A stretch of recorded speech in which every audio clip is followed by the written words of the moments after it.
Welcome to the Answers for Elders radio show. Meet the trusted experts who will give you straight answers and will help guide you on the path of later life care. Now, here's your host, founder, caregiver, and CEO, Suzanne Newman. And I'd like to introduce to each and every one of you, Kitty Norton, who is the creator, producer, everything of Wine, Women, and Dementia. Welcome to Answers for Elders radio, Kitty. Thank you so much for having me. Kitty, I am so excited because let me tell you, I've seen your movie twice.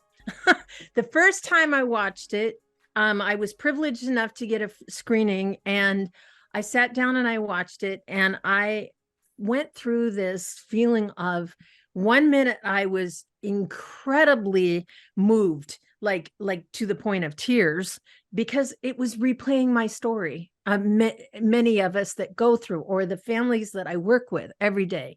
Then on the other side, there's this comic relief. And I had to say, I laughed because my mother had dementia. And there's so many situations that I had to live through that was embarrassing or funny or anything like that. And I think one of the things that you have really done has you provided inspiration that we're not alone. We have this amazing, opportunity, which I always say caregiving was the greatest, hardest thing I ever did, but my greatest privilege, because it truly was a privilege to be there for my mom at the end of her life. But I know for you, you have a story, and I would love to talk a little bit, yes, about the film, and we're going to get there this hour. We're also going to tell everyone how they can see it. So if you stay tuned with us, you will find out. But Kitty, in the meantime, would you give us a little background about your story? Sure, yeah. So I am the eldest daughter of Gloria and Gary Norton. I have a younger sister. My family always had a very kind of wry, self-deprecating sense of humor. That's what I grew up with. That's what I was used to. It's always been my saving grace in really difficult situations. Yes. When my mother was first diagnosed with vascular dementia, that was back in 2010. And my dad had decided that he would be her primary caregiver. And he was very adamant about that. And my father was also kind of very insular. So even though mom had a big family, he was concerned about sisters like butting in, and sisters were starting to feel like they weren't allowed access to my mom. And it was kind of a little bit of a, it was an adjustment for everybody. Sure. The sisters didn't understand that mom was getting really uncomfortable being without my dad's face and the protection she felt there. And my dad didn't understand that it was important for both him and mom to still continue a social life. Right. So I had gotten hired down in LA in post-production. I was working as an assistant editor in network TV.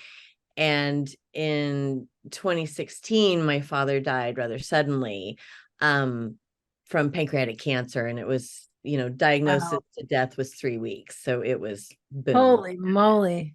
Yeah. And my sister, who lives on the Oregon coast, both of us knew that that mom couldn't live on her own. I was in between gigs because in network you have, usually have the summers off while production has their summers off, and then you start back up again in the fall. I had just been hired for the first season of This Is Us, the NBC show. I'm so excited about it. But I had to call and tell him, I have to move back home. I have to move back to Oregon and live with my mom. Yeah. So we did. And it was incredibly tough. Like you've said before, it's, this is the hardest thing you'll ever do. But I was also struck with the amount of life there is to live in dementia. And it's a really, really different life than what you're used to. It's a different reality. Exactly. But there's still life. And my mom still needed to live her life. She wasn't dying anytime soon. And we still needed to live ours. So that's a lot of where kind of our humor ended up saving my sister and I, Mm-hmm. because we could get together afterwards after a really tough day. And I'd just be like, I did this wrong. I did this wrong. I did this wrong. And then we could, laugh about it. She could tease me about it. She could be like, yeah, you really blew that one, and make me laugh. Instead of being like, oh, I'm so sorry. I guess the empathy part wasn't as effective for us as people just allowing us to acknowledge our issues and then joking us kind of out of the horror. Yeah. Well, and I think it's a survival tool. I know for me, I always say I was a poster child for everything that could go wrong, did go wrong in caring for my mom, because I had no idea what to prepare for. I was not educated in elder care, in dementia, in anything. And I didn't have a family to support me. So I was on my own. I mean, you were very lucky you had your sister you could talk to, but I remember feeling resentful. I went through all of these feelings of being angry. My life spun out of control. But the thing is that I was lucky in certain ways that I had an ability to channel that into building my company. And obviously you had a way to channel it by first starting a blog, did you not? Yes, we did. I did. Lexi and I, mom's primary care doctor, who was fantastic, and so many people don't have that experience. She eventually said, you guys are into territory that I can't help with. I'm going to send you to a social worker and see if they've got information for you.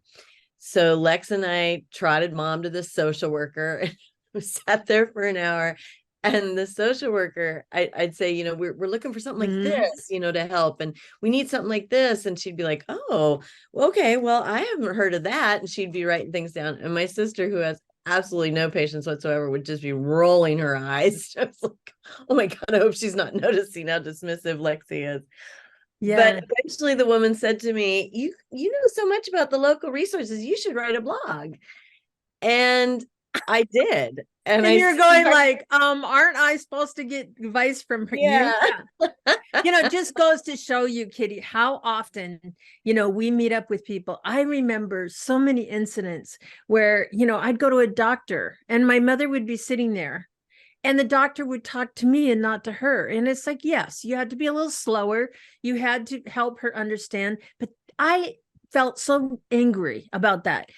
It was not allowing her dignity. And I think one of the things that's really great about the blog you created is it provided a forum for people to share and to talk about, what their issues were, because I didn't have an outlet for that. So thank you, first of all, for that. So what happened with your blog? It brought a community together.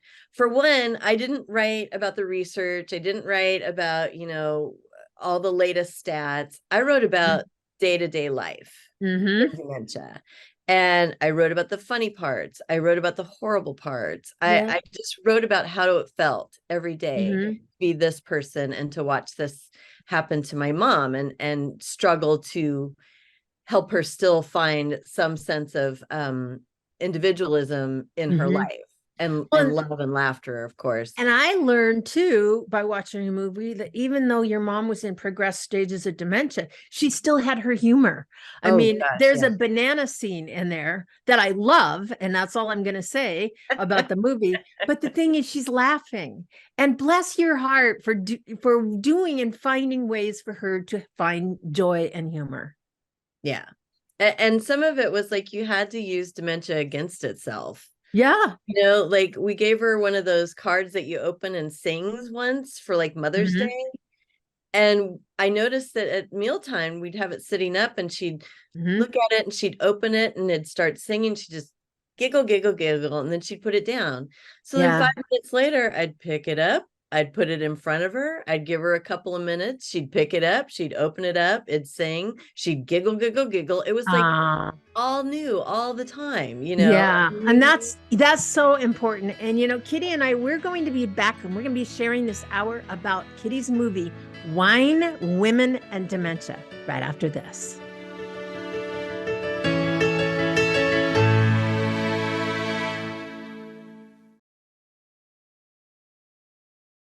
We at Answers for Elders thank you for listening. Did you know that you can discover hundreds of podcasts in our library on senior care? So visit our website and discover our decision guides that will help you also navigate decision making. Find us at answersforelders.com.